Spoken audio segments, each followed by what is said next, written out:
Welcome to 1202, the Human Factors Podcast, the podcast that covers all things about humans, technology, and particularly the bits in between. And welcome to this episode of 1202, the Human Factors Podcast, with me, your host, Barry Kirby.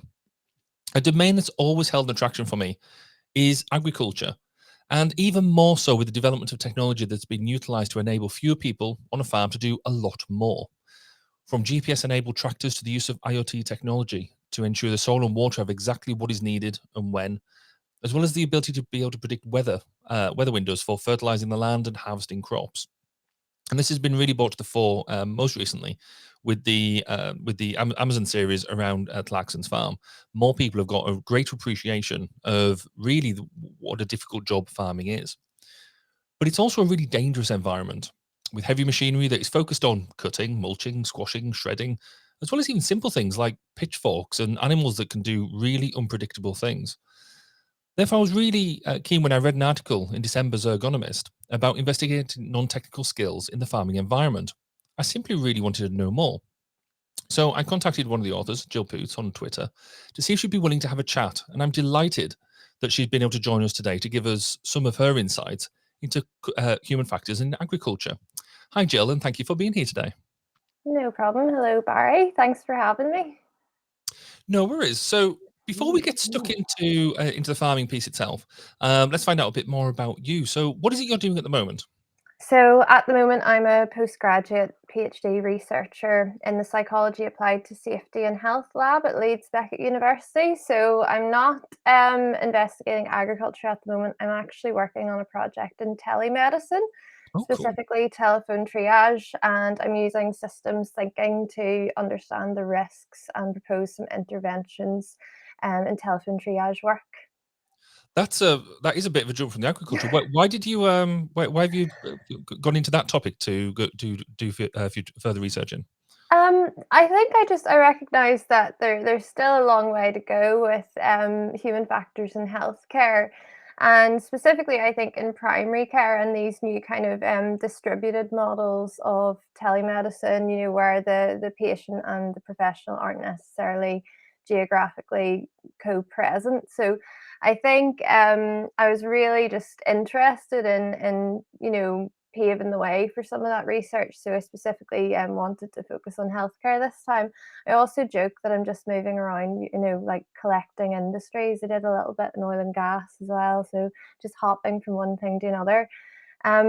Without going off on a rant here and talking too much, but no, but I think like there's a lot. One of the things I really like about human factors is how much we can learn from other industries and the collegiality of it. So I sort of just saw an entry point for me into human factors research through healthcare. That's really interesting, and you are absolutely spot on with that. That one of the beauties I think about working in this domain is you can learn one thing in, say, oil and gas or nuclear or something like that, and transfer that. And a lot of the processes are very, you know, even if not exactly the same, but very similar. But you can apply them, and actually the general role about what we do about getting stuck into the center of things and making things better is applicable, is ubiquitous across all sorts of domains. So it sounds like you've got your fingers in a number of pies in a number of domains. How did you get into human factors in the first place? What drew you towards it?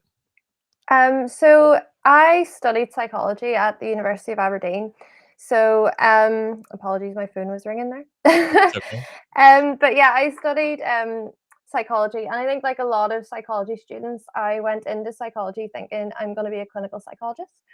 And when I got there and I got to Aberdeen at the time, I think they've rebranded it, but they had the Industrial Psychology Research Centre, which investigated human factors, particularly in aviation and oil and gas. They still do that sort of work up there. And I remember, I think, sort of year 2 or year 3 having my first lecture on human factors, and I think something just really clicked for me, to be quite honest. I think maybe it was the sort of the farming background and the real sort of practicality and the application of human factors. But I just remember being in my first lecture and thinking, oh, this is really, really interesting, especially even the ergonomics side of it, the more sort of stuff about, you know, working at temperature and in extreme environments and that type of thing, I found really, really interesting. So I kind of shifted then my focus towards more human factors research rather than clinical. Okay, it seems to be when we talk to a lot of people that you kind of get bitten by the bug. You said you go through your entire life not realizing it exists, but as soon as you find out about it, a lot of people really want to dive into it. So, Yeah. so have you always been involved in academia then through your career so far? Then, or have you had a practical aspect, or what's been the career path? So I am a real advocate, I have to say, for the squiggly career. I don't know if you've heard of that, but Helen Tupper and Sarah Ellis have a book called The Squiggly Career. It's worth checking out, about how we're no longer climbing a ladder. We're kind of going backwards and forwards in all different shapes. And I think so far that definitely fits my career. So I started off, as I said, sort of interested in human factors and focused my undergraduate thesis on agriculture, which we'll talk a bit more about, I'm sure. From that, I was that sort of research assistant role that I got at Aberdeen. I was successful in getting an internship with an oil and gas company, and that was very much focused on sort of the applied work of a human factors professional. So for a lot of that time, I was sort of shadowing and supporting a human factors specialist in that environment. So that got me exposure to the actual methods that an applied human factors specialist uses. One thing I really liked when I was there was I got to develop some human factors awareness training, and I got to deliver that to people all over the company. So I decided at the end of university that I didn't actually know what exactly I wanted to do, but I knew that I liked that sort of training people and instruction. So I actually went into teaching, and I got a role in a graduate scheme which focuses on education inequality and raising attainment in England. I started teaching science and psychology, and I did that for about 4.5 years. So I was always looking to come back to do a PhD when the time was right and when I saw something. So I was living in Malaysia and I was keeping an eye out for some human factors specific PhDs to get back into that, and came across this one, and here I am. So it's been a bit squiggly, a bit of human factors, a bit of teaching and that sort of thing, and a few other random roles thrown in there too, but very much made my way back to my field that I want to be in. That's really cool because you're right. It's the having the ability to dip into and out of different things, and again, I think it just makes you makes it a lot richer, doesn't it? I think the whole idea of just that A to B career, I just don't think exists anymore. That you don't sit in a company or a number of companies now and just go that way. But also, I think it's also probably a bit, is it a bit boring to do that as well? It's you can get a much richer thing just bouncing around from place to place. And one of the other things I like about the human factors domain as well is you can go from company to company, and there's no nastiness involved. You're almost expected to go and see different companies and take that learning with you, and it's a really welcoming place to go to different places. So no, I'm very jealous of the of some of the experiences you've had there. That sounds fantastic. Obviously, you may or may not have noticed we've had this pandemic over the past couple of years. How have you found working through that? Because obviously, with some of the stuff you've been doing, has it given you any unique challenges or anything like that? Yeah, I mean, I think in the early days, a lot of it was just coping with change and change overnight, really, wasn't it? I mean, I remember I was teaching at the time, and we got brought into a big room and just basically told, okay, the country's going to lock down tomorrow, so we're all online. We've never done it before. We'll figure it out as we go. And then I think, I started my PhD remotely from Malaysia as well before I came home. And that was a challenge as well, this sort of remote working, but also against a time difference of 8 hours and that type of thing. So I think one thing that's kind of where a lot of people have sort of either sunk or swam, is around the technology and that sort of Mm. having to flip between that sort of online, offline. I think that was certainly a challenge for me, the kind of dipping in and out of real life teaching or research and then back behind the screen. And I know we're kind of not through that exactly yet. But that was one of the most difficult things, I think. But also something, to embrace. I mean, I'm really pleased with the amount of technology I've been able to get, my head around and use well, I think. And I think we're all, as researchers, trying to understand, how we can do things remotely and reaping the benefits of that. I mean, obviously you've got things like video conferencing, which can actually do transcriptions and that type of thing. So we're trying to use all of these tools to our advantage, I think. Yeah, I think it has been certainly a journey in many ways of learning how to do things differently. And I think now is going to be that evolution now as to what does the new normal look like. And I know it's probably a cliched phrase at the moment, but it's certainly very much trying to understand that balance of, yes, do you want to do something in person, but actually you could do something remotely and actually be more efficient. And certainly we've had it this week where do you need to go and travel 2 hours down the road for a meeting where it'd be nice to do it, but actually, do you really need to? And could you get them 4 hours back, 2 hours there, 2 hours back? It gives us new challenges. But anyway, right, what we'll do is going to take a quick break, and then we're going to come back and talk about the main topic around farming. So we'll be right back.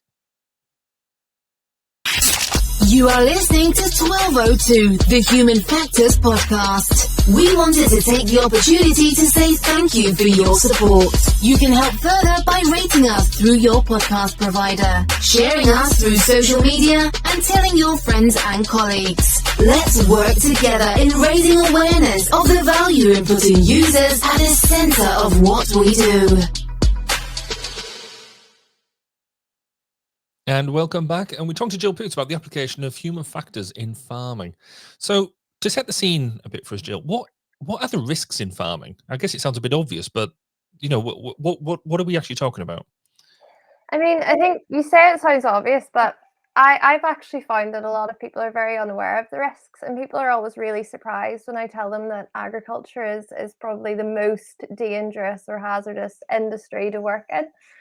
So the workplace fatality rate for agriculture is 20 times the all industry rate in the UK, Wow. with around 8.5 per 100,000 workers might die at work. So it is really shocking. It certainly shocked me when I first sort of looked at the statistics. The main hazards seem to be related to slurry, livestock, machinery, and working at height. So that's something that the HSE tell us, but it was also something that we found in our early study. And other things that were mentioned were things like children on the farm, for example. But mainly those sort of slurry, livestock, machinery, and slips, trips, and falls, which I think slips, trips, and falls are probably a problem in a lot of different industries. Yeah. So those are certainly the main ones. So, because it's interesting, isn't it? Because the whole environment, you almost don't think of it in the same way as a normal industry, because so many people, it's literally their livelihoods. They live, breathe everything on the farm. It's the families are involved, and so it's such a rugged place. You see the farmyard and all that sort of stuff, and there's a lot of make do and mend as well as everything that goes on. So to see it objectively as an industry, I guess is got to be a different challenge in its own right. Yeah, I think so. And I think that that's where maybe the difficulty comes in. We certainly spoke about this at our Northern Ireland, Republic of Ireland working group through the CIHF. How do you actually get in touch with farmers? Because it's not like one big company, it's lots of little, like you say, family run businesses. I think something that is done well is sort of the advertising, particularly around here in Northern Ireland, where I'm from. We do have a great campaign about stop and think safe, and safe stands for slurry, animals, falls, and equipment. So I think we have that sort of thing, which is done really well. And we found in our early study that Amy Irwin and I did, that farmers were aware of the risks, or at least they could tell us what the risks are, and the risks kind of echoed what was being campaigned. So so that sort of thing is a good sort of initiative to have. So you're talking about engaging with farmers. Then is farming, is it an industry that's open to human factors intervention? Are they actually willing to talk to us and listen to the advice that you give them, or is it a bit of a closed shop? How have you found that? I think I think like it varies. I think we carried out for our first study, we interviewed 30 farmers in Scotland and Northern Ireland, and obviously there's been a lot more research since, but the earliest study, which I was directly involved in, everyone sort of seemed most people seemed really open to this idea. I think one of the issues and one of the things that drew my attention to agriculture was that, in terms of workplace fatalities, if we look at other industries, it sort of has fallen a lot in the last, say, 30 years. Agriculture, to an extent, has fallen, but it's kind of on this sort of like almost a straight line. So I think people recognize that actually, well, equipment is getting safer. I mean, one of the things we looked at was sort of tractor no go go scenarios, given vignettes of, would you do this? Would you, if you're tired, for example, would you operate a tractor? And most farmers said, you'd be mad to not use something like a PTO guard that fits on the back of the tractor so that your arms and things don't get stuck in it. So most said that and showed some awareness. So I think the point I'm getting to is, something else is needed. So we're making equipment that is safer. We're aware of these risks. So that's where I think the human factor in agriculture paper came in, and why there was a need for that. It was to understand, okay, but what other sort of tweaks? And that's, I think, a lot of what human factors is kind of this sort of maybe lean sort of process. Okay, well, let's mitigate error by lots of tiny different things, and that should improve our outcomes. So yeah, I think most are open to it. Of course there were the odd one or two who were like, I don't understand what you're doing here, and I don't know that it's useful, but I think that would be the same in any industry. I don't think that's farming per se. No, yes, that's definitely everywhere. We're going to talk a little bit about non-technical skills in farming, but before we get into the into NTS in farming, can you just give us a quick reminder on what non-technical skills are? Absolutely. So, non-technical skills are social and cognitive skills that complement technical skills. So, examples of these are teamwork, fatigue and stress management, situational awareness, decision making, leadership. So, those are all non-technical skills. So, how have you applied that or looked at that in the farming domain then? Yeah, so in that first study, we used the critical incident technique by Flanagan to interview farmers. We asked them about their sort of incidents that had occurred and also near misses. And we took the transcripts of those and coded them for these non-technical skills to understand, well, are non-technical skills used by agriculture? If so, what non-technical skills are important in agriculture? Are there any differences between, the farm demographics, small farms, larger farms, team workers, lone workers, for example? So we did that in the first study, which I was involved with. We looked as well at sort of predictors of these non-technical skills, things like attitudes, personality traits. Does that actually affect non-technical skills in agriculture? And since then, it's really grown from that. And Dr. Amy Irwin at the University of Aberdeen has developed, a behavioural marker system called FLINTS, where we can actually measure non-technical skills in agriculture. That's really cool. So, when you were engaging with the farmers, then how receptive were they to giving giving you that honest information that you needed? 'Cause I guess the main reason for asking is I guess you see a lot of small business owners and things like that, and generally they will just get on and get the job done. And certainly hear of farmers working, late into the night, in the morning, just because the crop needs to be got in, or the animals need to be gathered, or whatever it is. So how open were they with you in your engagement? Um, so I think, again, speaking like we did before, the majority were really open and honest. I think what was really interesting was, they didn't seem to try to hide anything. I think they all knew it was a dangerous industry.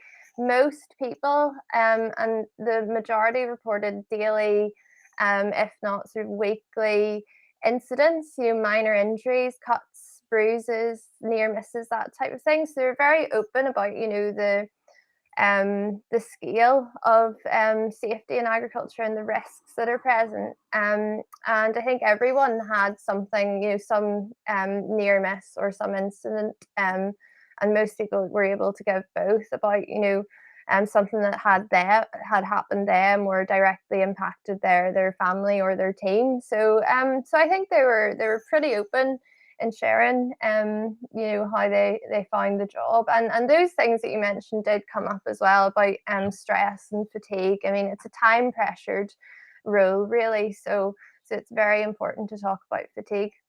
That's really cool. Yes, because the as always, the better engagement you get, then the better outcomes you can deliver. So given what you've learned so far then, and obviously your own experience, where as HR practitioners can we have the most impact in the farming domain, do you think?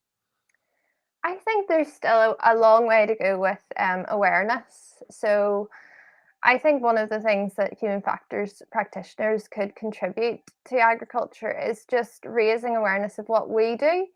And I think sort of like the reverse is true as well. I think agriculture, could also lend itself to educating the rest of the nation about what they do explicitly. So that's where things like Clarkson's Farm that you mentioned earlier is really important.